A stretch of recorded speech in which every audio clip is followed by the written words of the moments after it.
ಸದನದಲ್ಲಿ ಇವತ್ತು BJPಯವರು nuisance create ಮಾಡಿದ್ದಾರೆ.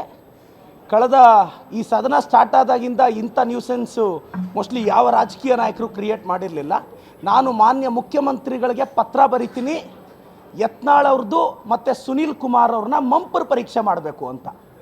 ಯಾಕೆಂದರೆ ಅವ್ರಿಗೇನೋ ಗೊತ್ತಿದೆ, ನಾನು ಮಾನ್ಯ ಯತ್ನಾಳ್ ಅವ್ರನ್ನ ಸುನೀಲ್ ಕುಮಾರ್ ಅವ್ರನ್ನ ಮಂಪರ್ ಪರೀಕ್ಷೆ ಮಾಡಬೇಕು, ಅದನ್ನು ಸಾಧ್ಯ ಆದರೆ ಲೈವ್ ಸ್ಟ್ರೀಮಿಂಗ್ ಇಡಬೇಕು ಅಂತ ನಾನು ಮುಖ್ಯಮಂತ್ರಿಗಳಿಗೆ ವಿನಂತಿ ಮಾಡ್ತೀನಿ. ಅವರಿಬ್ಬರನ್ನು ಮಂಪರ್ ಪರೀಕ್ಷೆ ಮಾಡಿದ್ರೆ ಸತ್ಯ ಆಚೆ ಬರುತ್ತೆ ಅನ್ನೋ ನಂಬಿಕೆ ನಂದು. Thank you madam. ಇವಾಗಷ್ಟೇ ಅಶೋಕ್ ಅವರು ಹೇಳಿಕೆ ಕೊಟ್ಟಿದ್ದಾರೆ, ಸಿಎಂ ಕುರ್ಚಿಗಾಗಿ ಈ ಥರ ಘಟನೆಗಳು ನಡೀತಿದ್ದಾವೆ ಅಂತ ಹೇಳ್ತಿದ್ದಾರೆ. ನಾನು ಅಶೋಕ್ ಅವ್ರನ್ನು ಮಂಪರ್ ಪರೀಕ್ಷೆ ಲಿಸ್ಟಲ್ಲಿ ಸೇರಿಸಿ ಅಂತ ಅವ್ರ ಹೆಸರು ಆ್ಯಡ್ ಮಾಡ್ತಾ ಇದ್ದೀನಿ. ಸೊ ಅಶೋಕ್ ಅವ್ರಿಗೂ ಏನೋ ಗೊತ್ತಿದೆ.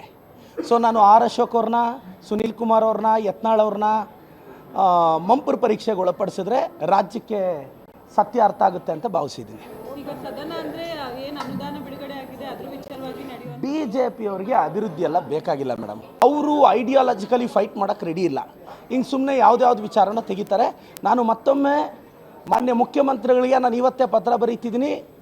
ಯತ್ನಾಳ್ ಸಾಹೇಬರು, ಸುನೀಲ್ ಕುಮಾರ್ ಅಣ್ಣ, ಅಶೋಕ್ ಅವರು, ಇವರು 3 ಜನನ ಮಂಪರ್ ಪರೀಕ್ಷೆ ಮಾಡಿ ಲೈವ್ ಸ್ಟ್ರೀಮ್ ಇಟ್ಟರೆ ಈ ರಾಜ್ಯದ ಜನತೆಗೆ ಏನು ನಡೆದಿದೆ ಅಂತ ವಾಸ್ತವ ಗೊತ್ತಾಗುತ್ತೆ ಅನ್ನೋದು ನನ್ನ ಅಭಿಪ್ರಾಯ. Thank you madam.